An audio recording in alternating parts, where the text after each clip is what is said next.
Hi, I'm Greg Hunter. Welcome to USAWatchdog.com. With us once again, financial expert, global financial expert, Doug Casey of CaseyResearch.com. Doug Casey, thank you for joining us today on USAWatchdog.com. It's nice to be here, Greg. I'm speaking to you at the moment from Argentina. Argentina, great. I know you have internationalized your assets and internationalized your life, which we'll talk about that. It's one of the things you can do in your new movie that you have, your new video out, Meltdown America. And I got to tell you, I was really impressed by how slickly it was done. I mean, you had, former Comptroller David Walker in there, Comptroller of the United States, Comptroller General, movies, Meltdown America, and, you talked about the Balkans and Argentina and Zimbabwe, and these were all political crises that had economic components to them, and then you came to the United States, which is the theme of your movie, Meltdown America. Do you think people know how bad things could get in America? No, I think they're completely unaware of it because since the bottom of the this huge recession that started in 2007, the bottom was in 2009, 2010, things have cyclically recovered. So people think that it's going to be happy days again, but it's not. Because the way the government engineered this recovery was by creating trillions of currency units. And as we speak, they're still creating $55 billion more by buying government bonds, by buying mortgage securities. And all of this paper money, which is currently just sitting in banks, at some point is going to wash over the U.S., very high levels of inflation. It's going to be quite catastrophic. Do you think that we'll have something or a combination? In your movie, you did the Balkans, Argentina, which, devaluing the currency and changing the currency is a national sport every 10 years, and Zimbabwe, which a huge inflation. Do you think we're going to have some kind of a combination of the violence in the Balkans, the inflation in Zimbabwe, and the turmoil and new currency in Argentina? Is that what the movie is pointing towards? Well, look, the standard of living of the average American has been dropping for years now. The average American can't lay his hands on $2,000 overnight. This recently came out, I believe it was a Pew poll, that 40% of Americans, if they had to get $2,000 cash over the next 30 days, couldn't do it.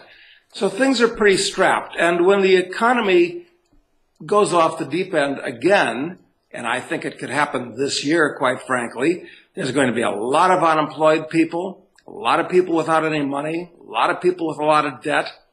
And there's nothing the government can do at this point except print more money. But the problem is that all the money they're printing is coming out of in effect, a financial fire hose at the Federal Reserve. And it's the rich guys that are at where this fire hose is. So the little people are just getting some dribs and drabs out in the middle of... This is why the country is becoming polarized, where the rich are becoming richer and the poor are becoming poorer. It's exactly because of these government actions, which are incredibly stupid. They say it's intended to save the economy, but it's really just bailing out the big banks and the big brokers and making the rich guys that run these things richer. So the prognosis is extremely grim. I hate to say that, quite frankly, but there's no way out. You're backed up by people that say that at the Federal Reserve, people who retired from the Federal Reserve. Somebody wrote an op-ed piece on it and said the exact same thing you did, who worked at the Fed about the QE program, that it really, unfortunately, just helped Wall Street banks. But when you say there's no way out, what does that mean? What does that mean if there's no way out? What do we do? What is your vision of what happens when there's no way out? Well, what it means is that in the real world, cause has effect. Actions have consequences. And all this money that the government's created, at the same time as every day they're passing more regulations and laws that make it more expensive and harder for the average American to produce wealth, it's an explosive situation. What could happen? You could have lots of bank failures. You could have a stock market crash. All this money that the governments have created has bulled up the stock market to new highs. So the next step is likely to be down. A lot of people have assets in the stock market, or if they don't, their pension funds are in the stock market. And most of the cities in this country, most of the states in this country have gigantic pension liabilities that are underfunded. Underfunded even though the stock market is at all-time highs and the bond market is in a super bubble. Now, when interest rates inevitably go up from these artificially suppressed levels where they are right now, the bond market's going to collapse, the stock market's going to collapse, and with it, the real estate market's going to collapse. These pension funds are going to be wiped out. Then what's going to happen? This is a very bad situation. And the U.S. is digging itself deeper and deeper into the slough of despond at this point. It's very bad. Will the U.S. come to a point where they just tell people like China, we're defaulting, we're not going to pay you this, we're not going to pay you this money back? Sorry. Well, look, there really is no pleasant solution to this problem. But actually, for years, I have advocated the U.S. doing exactly that. Right now, the U.S. has official government debt of $17 trillion. This is unrepayable. But in addition to that, there's another $65 trillion of obligations that it has to make good on, like Social Security, for instance. I suggest that the U.S. government default on all these things. Because otherwise, it's going to mean that the next generations of Americans are going to be indentured servants. It's an insoluble problem at this point. It's just as if you or I had borrowed $1 million and we lived high off the hog for a year. At the end of the year, after an artificially high standard of living, we'd have a very real decrease in our standard of living if we were going to pay the $1 million back. So I think the U.S. should default on it because in addition to not making the next generation of Americans indentured servants, I think it would serve as a good thing to punish the people that have lent the U.S. government money and enabled it in doing all the stupid things it has done with the money that it's borrowed. Another advantage of default would be that it wouldn't be able to borrow again for a good long time. And that's a plus, too.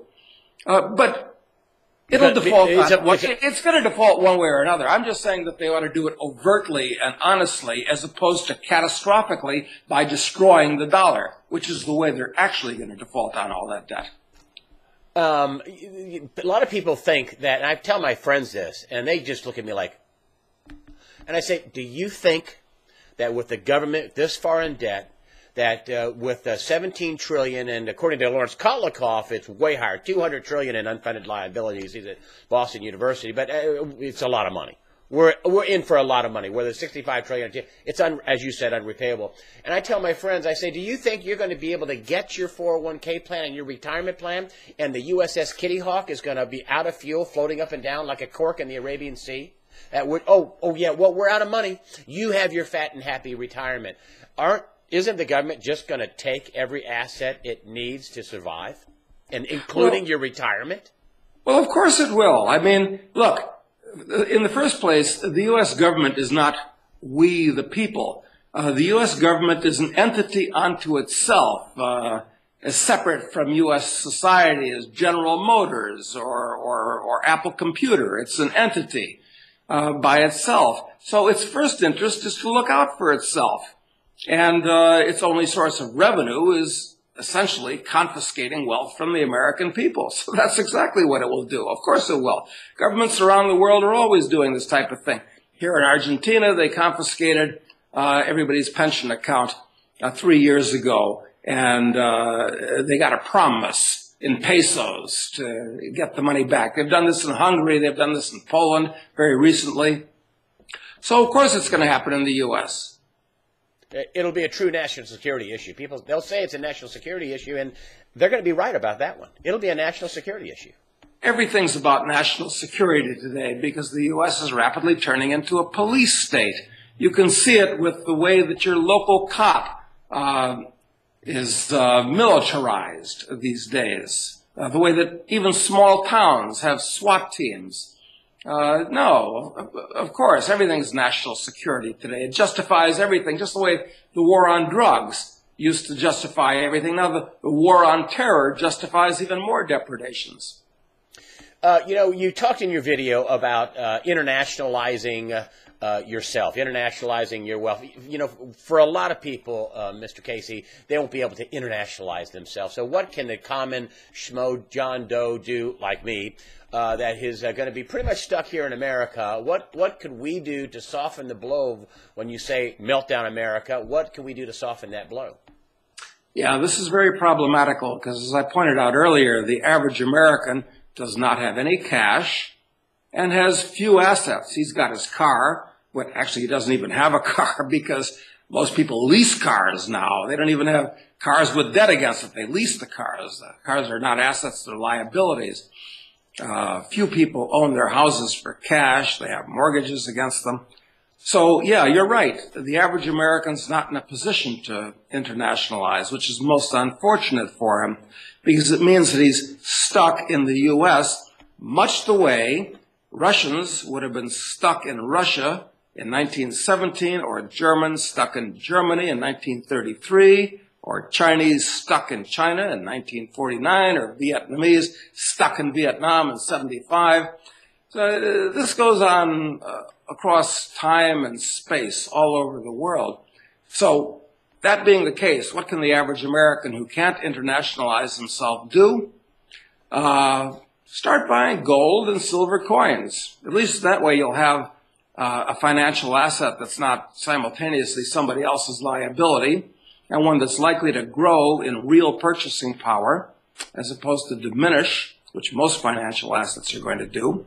I'd do that. If you have a little bit more money, try to open up a foreign bank account. But it's very, very hard for an American to do today because almost no foreign bankers or foreign brokers want to take American business because the U.S. government has just made it too hard and too dangerous and too unprofitable.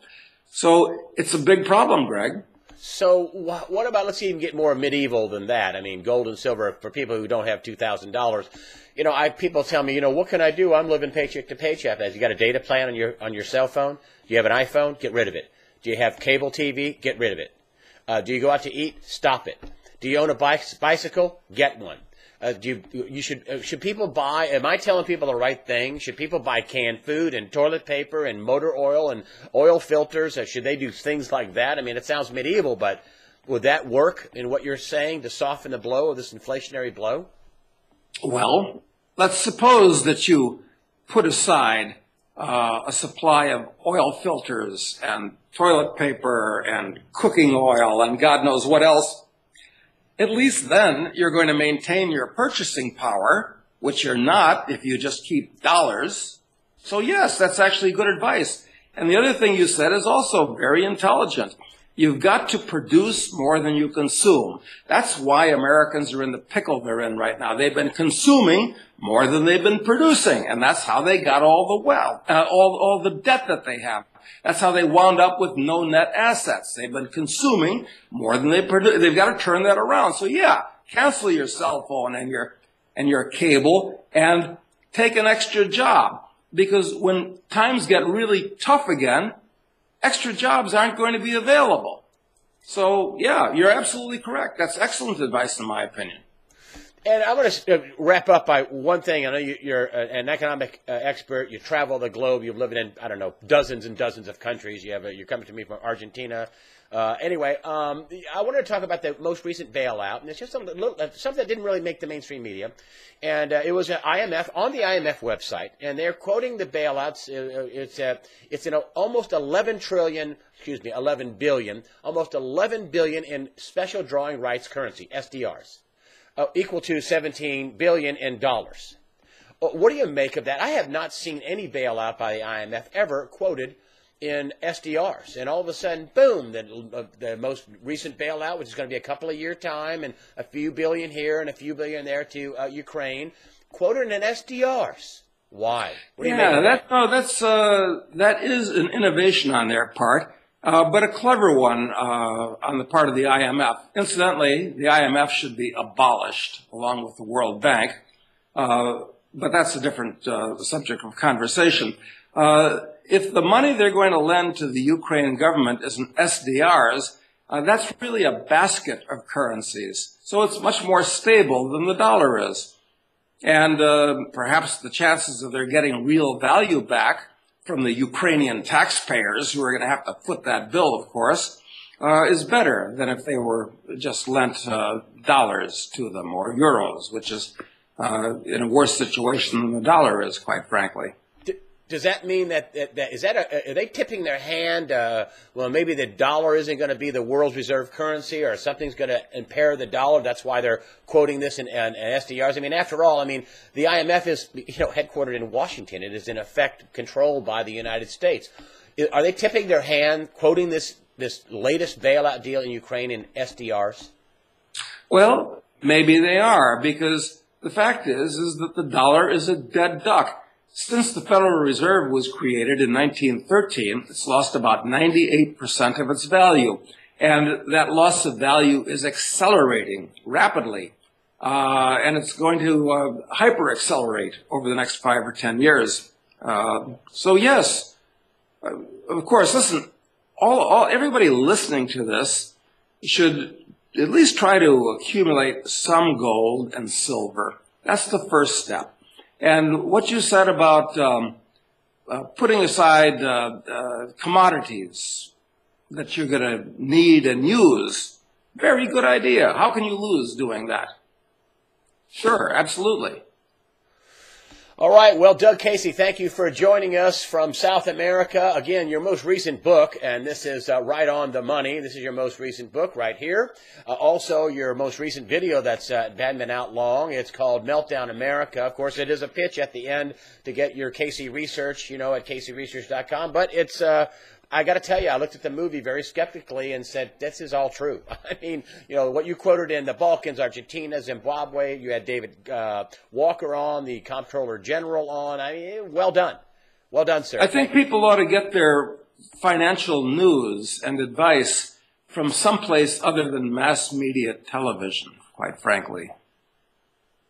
I couldn't agree with you more. I hope they come to USA Watchdog, of course. But anyway, Doug Casey, thank you for joining us today on USAWatchdog.com. Thank you, Greg.